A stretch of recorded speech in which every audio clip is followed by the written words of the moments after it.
இல்லை ரீல்ஸ் பார்த்துக்கிட்டே இருந்தேன்.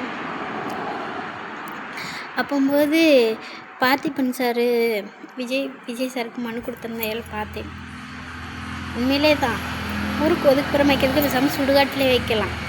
அவன் அங்கேயே குடிச்சிட்டு மண்டையை உடச்சிட்டு அங்கேயே படுத்து கிடப்பாங்கல்ல, எல்லா செலவும் மிச்சம். நெசமாக தாங்க, எல்லா செலவும் மிச்சம். என் கூட்டாளியாக இருந்தால் அங்கேயே தோண்டி விதைச்சிட்டு வந்துடுவேன். குடிச்சிட்டு அவங்காட்டுக்கு என்ன செஞ்சுட்டு போகிறாங்கன்னு விட்டுறலாம். எனக்கு பார்க்குறப்ப கொஞ்சம் இதாக தான் இருந்தது, இருந்தாலும் ரொம்ப சந்தோஷமாக இருந்துச்சு. பார்த்திபன் சாருக்கு எனக்கு எப்படி சொல்கிறது தெரில. அவருக்கு மிக்க பெரிய நன்றி சொல்லலாம். யாருமே சொல்லலை அந்த வார்த்தையை. நான் கூட நினச்சேன், இதை சொல்லியிருக்கலாமோ, சொல்லியிருந்தா நல்லா இருந்திருக்குமோன்னு நினச்சேன். எவனாவது சும்மா போடுற வீடியோ போடுறதுக்கே எத்தனை கேள்வி கேட்கானுங்க.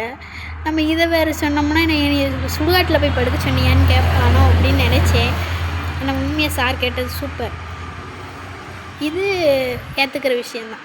ஊருக்கு பக்கத்தில் இருந்துக்கிட்டு வாங்கி கொண்டு வந்து சாமத்தில் விற்காங்க, வீட்டில் வச்சு விற்காங்க. இதெல்லாம் யார்கிட்ட சொல்ல முடியும்? வீட்டில் வச்சு விற்காங்க. காலையில் 5 மணிக்கு 4 மணிக்கு தலைவலிக்குண்ணா, நைட்டு அடித்தது தலைவலிக்குன்னா அவங்க என்ன செய்கிறாங்க தெரியுமா? காலையில் போய் கட்டிங் வாங்கி குடிச்சிட்டு வந்தேன் அப்படிங்க. இதெல்லாம் யார்கிட்ட சொல்ல முடியும்?